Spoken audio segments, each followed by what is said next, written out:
N'oublie pas que le dernier grand président qu'on a eu, c'était le général de Gaulle, tu vois, c'était un militaire, tu vois ce que je veux dire, il venait d'un prestige militaire. Son premier ministre, tu te rappelles qui était le premier ministre de Gaulle? Pompidou.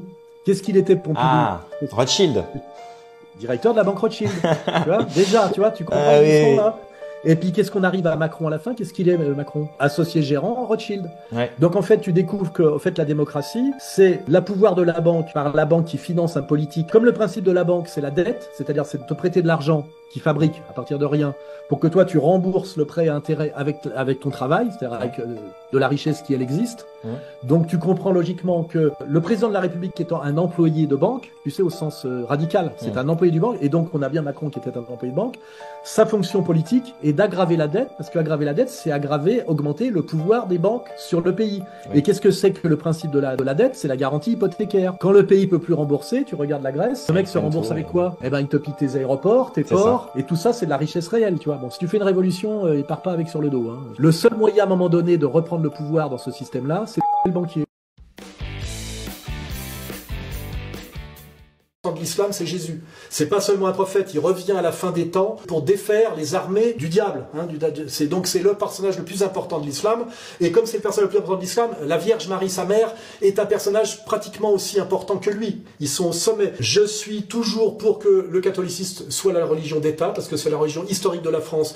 Et ça nous permet de sortir du mensonge de la laïcité qui met à égalité la religion historique de la France et n'importe quoi d'autre. Et forcément, de ce faux égalitarisme abstrait voulu par la franc-maçonnerie et ceux qui sont derrière génère tout le chaos et notre relation problématique à l'islam et d'ailleurs au judaïsme aussi. Ça réglerait bien des problèmes et ça nous débarrasserait du mensonge de la laïcité, qui est un anticatholicisme qui ne dit pas son nom et qui n'a rien à voir non plus avec l'athéisme. Je suis aussi pour maintenir à tout prix la foi du charbonnier, parce que je pense que pour que les masses obéissent à la morale, il faut qu'elle ait une dimension transcendante.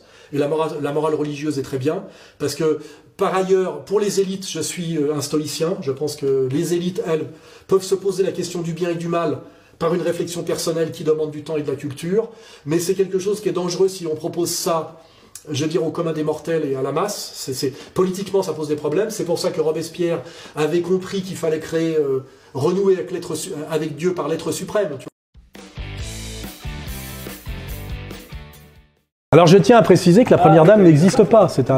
Il n'y a pas dans la Ve République de première dame. Le mariage présidentiel est un mariage morganatique. On a voté pour un mec qui par ailleurs est marié. Elle n'existe pas.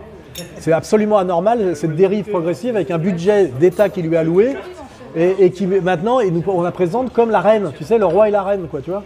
Non, la femme du président n'est pas présidente. Mais la femme du président n'est pas présidente, elle n'est rien du tout constitutionnellement. Il faudrait quand même le rappeler, tu vois. Or, on a l'impression que c'est comme elle qui gère, hein, quand on creuse. Elle. Oui.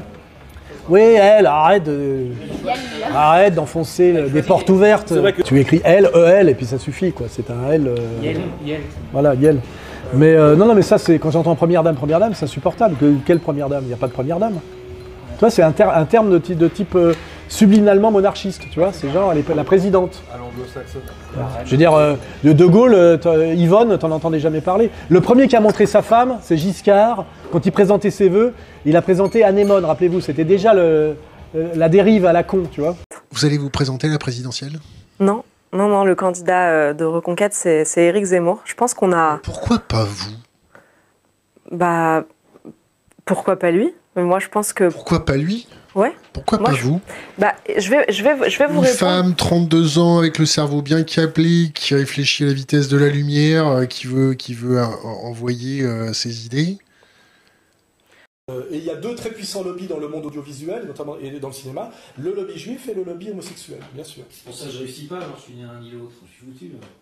Bah, vous pouvez, en léchant un peu des culs, avoir une petite carrière secondaire, comme Apathy et des mecs comme ça.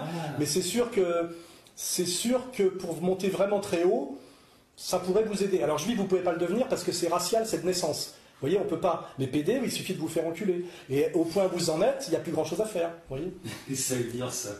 C'est de l'humour, ça veut dire que quand on se soumet comme vous vous soumettez, faites-le jusqu'au bout et même physiquement. Tu fais quoi dans la vie? Chez Nescart.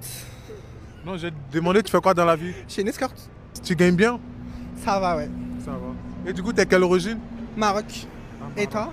Moi, je suis ivoirien. Ah, okay. Et du coup, tu gagnes combien comme ça par mois avec ça? C'est aléatoire, hein, mais Il y a des soirs, je peux faire entre 1500 et 2000 euros. Par jour. Oui. C'était quoi ton plus gros montant en un mois? Entre 15 et 30 000 euros. Tu as déjà fait 30 000 euros. Tu as déjà fait 30 000 euros. En un mois, oui. En un mois, mais moi je crois pas. Toi, tu me crois pas? Ouais. Mais qu'est-ce que t'en sais que tu me crois pas? Bon, actuellement là, Oui. il y a combien sur ton compte? Vu que tu as déjà fait les 30 000.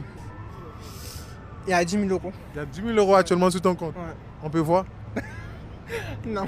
Non mais parce qu'il y a des gens, c'est facile à dire, je fais 30 000 par mois. Mais je suis une escorte. Je sais combien je fais par jour quand même. Genre par jour, c'est un mec qui te donne 1000. Hein? C'est un homme, c'est un seul gars qui te donne 1000 ou c'est comment? En gros, j'ai plusieurs rapports dans la journée avec plusieurs clients différents. Et puis voilà, ça monte en fait en 24 heures. Genre tu peux avoir combien Mes de... prestations sont de 150 à 300 euros. Ah ouais. De 30 minutes à 1 heure. Donc calcul 24 heures. En 24 heures, tu peux faire entre 1000 et 2000 euros. On paye pour que des Camerounais, des Sénégalais prennent un billet d'avion touristique, avec un visa touristique, viennent ici et disent « Oui, je suis persécuté de mon pays. Je suis persécuté. » Non, t'es pas persécuté, en fait.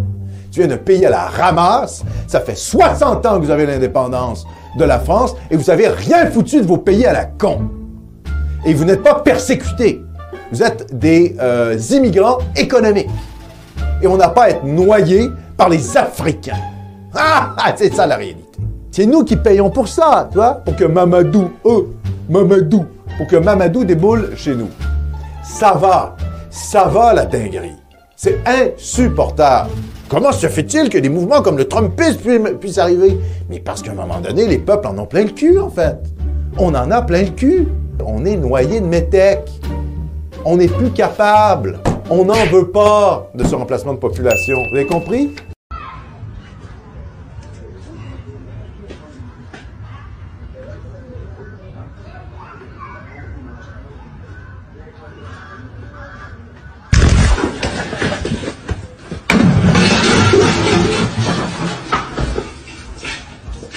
Je comprends pas, c'est quelqu'un de votre équipe? Non, pas du tout.